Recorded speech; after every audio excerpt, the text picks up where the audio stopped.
جو بھی جس کا دوست ہوگا وہ اس کے صحبت میں رہے گا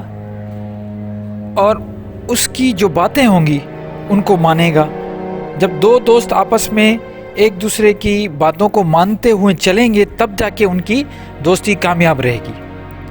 تو آزمائش کس کے ساتھ ہوگی؟ کون آپ کے ساتھ لڑے گا؟ جب آپ کسی کے خلاف کچھ کام کریں گے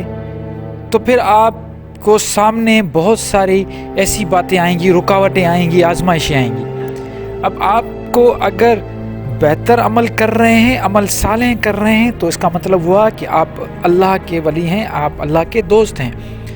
اللہ آپ کو دوست رکھتا ہے۔ اور جب آپ اس دوستی پہ کو مانتے ہوئے، اس عہد کو مانتے ہوئے جب اچھے کام کریں گے تو پھر آپ کا دشمن کون ہوگا؟ آپ کا دشمن شیطان ہوگا، ابلیس آپ کا دشمن ہوگا۔ جب ابلیس آپ کا دشمن ہوگا تو پھر وہ آپ کو چیلنجز دے گا، وہ ایسا آپ کو چیلنج دے گا، مختلف مصیبتیں آپ کے سامنے آئیں گی، مختلف رکاوٹیں آپ کے سامنے آئیں گی، آپ کو پریشان کرے گا۔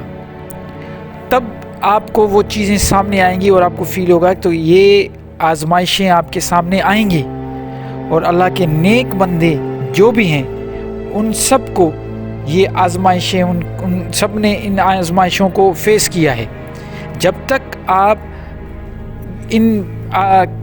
شیطان کو، جب تک آپ لڑو گے نہیں شیطان سے، آپ شیطان کی باتوں کو جب آپ ہٹاؤ گے نہیں اور اللہ کی باتوں کو ایکسیپٹ نہیں کرو گے تو پھر آپ کا جو صراط مستقیم کا جو ایک راستہ ہے وہ کبھی کھلا اور کلیئر آپ کو نظر نہیں آئے گا۔ ہم نے ہمیشہ تاریخ اس بات کی گواہ ہے کہ جتنے بھی اللہ کے ولی اور اللہ والے لوگ گزرے ہیں انہوں نے بڑی سادی زندگی گزاری اور انہوں نے ہمیشہ وہ اپنے نفس کے ساتھ لڑتے رہے، وہ ہمیشہ اللہ کی بات کو مانتے رہیں۔ اس لیے عام لوگوں کے پاس اس وقت کے، آج تو وہ عام لوگ اور سب ان کو مانتے ہیں، ولی اللہ بھی مانتے ہیں، بزرگ بھی مانتے ہیں، لیکن اس وقت کے جو لوگ تھے، اس وقت کے جو عام لوگ تھے وہ ان کو نہیں مانتے، ان کو سمجھ ہی نہیں پائے کہ وہ کس طریقے کے لوگ تھے، کیونکہ انہوں نے فقیری زندگی گزاری، سب آزمائشوں کو انہوں نے ایکسیپٹ کیا، جو بھی اللہ کی طرف سے ان کی آزمائش تھی ان کو اس پہ پورے اترے اور وہ کامیاب لوگ ہوئے۔ اس لیے تو کہتے ہیں کہ حق اور سچ کی راہ پہ چلنا اس دنیا میں بالکل اس طرح ہے جیسے پل صراط پا، یہ ایک پل صراط ہے، یہ بالکل اس کو کہتے ہیں کہ تلوار کے دھار سے بھی زیادہ تیز اور جو بال ہوتے ہیں ان سے بھی زیادہ پتلی اس پہ چلنا ہے۔ تو یہی دنیا ہے، اس کو پار کرنا ہے، آزمائشوں بھری دنیا ہوتی ہے۔ اگر آپ دیکھیں گے جو لوگ بڑی آسائش والی زندگی گزارتے ہیں ان کو تو کوئی ٹینشن نہیں ہے، خوف ہی نہیں ہے، کیونکہ ان کا جو ولی ہے وہ شیطان ہے، تو اس کو کیوں پریشان کرے گا؟ وہ ان کو اور زیادہ یہ جو آسائشیں دے گا تاکہ وہ اسی کاموں پہ، غلط کاموں پہ گامزن رہے اور وہ اپنی زندگی کو برباد کریں، آخرت میں ان کا جو ٹھکانہ ہو وہ جہنم ہو۔ لیکن جو اللہ والے ولی ہوں گے ان کی زندگی میں آزمائشیں آئیں گی، 100% آئیں گی، کیونکہ ان کا جو دشمن ہے وہ کھلا دشمن ہے۔ قرآن بھی ہمیں بتاتا ہے ان کا کھلا دشمن شیطان ہے، وہ اس کو ہر جگہ پہ مصیبت دے گا، اس کو پریشان کرے گا، لیکن اس کا جو وہ پریشانی والی جو حالت ہوگی اس میں اس کو وہ پل صراط اس دنیا سے اس کو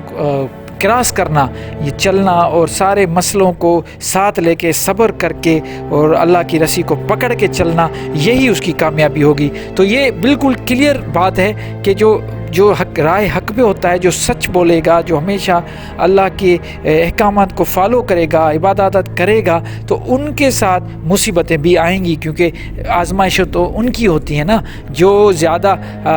جتنا زیادہ وہ کہتے ہیں نا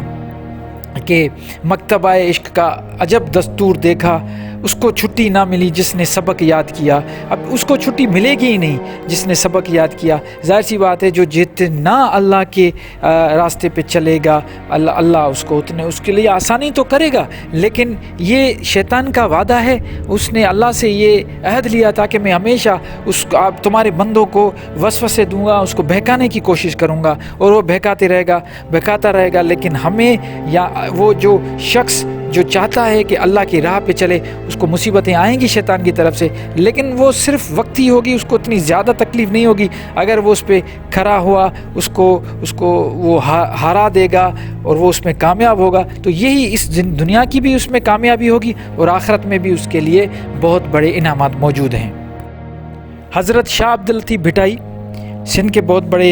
صوفی بزرگ رہے ہیں، ان کی ایک شاعری ہے، سندھی میں بتاتا ہوں، پھر میں آپ ٹرانسلیشن کروں گا۔ جے تو کال موئیں تا کالی گریں پریں کھے، جے تو کال موئیں تا کالی گریں پریں کھے، کدیں کان سئی کا سگی گدیں سپریں۔ اب اس کا میں لفظی تو آپ کو میں ترجمہ نہیں بتاتا، لیکن میں اس کا مفہوم آپ کو بتا دیتا ہوں۔ اس کا مفہوم یہ ہے کہ جب تک مصیبتیں نہیں آئیں گی تب تک اپنے جو آپ کی سپری ہیں، سپری کہتے ہیں آپ کے پیارا، جو آپ کا پیارا جسے ہم اللہ کہیں، جس کو بھی آپ پانا چاہتے ہو، جو صوفی بزرگ اللہ کی رضامندی چاہتے ہیں، تو وہ کہتے ہیں جب تک سختیاں اور تکلیفیں نہیں ملیں گی تب تک اللہ بھی نہیں ملے گا۔ کبھی تم نے سوچا، کبھی تم نے پڑھا، کبھی تم نے دیکھا کہ بالکل آرام کے ساتھ کسی کو اپنا محبوب مل گیا ہو؟ ایسا ہوتا ہی نہیں ہے۔ تو محبوب کو حاصل کرنے کے لیے، اپنے رب کو حاصل کرنے کے لیے، اپنے مرشد کو حاصل کرنے کے لیے آپ کو ان سختیوں میں سے گزرنا پڑے گا، اور یہی سختیاں ہیں، ان کو سیڑھی بنا کے آپ کامیاب لوگ بن سکتے ہیں۔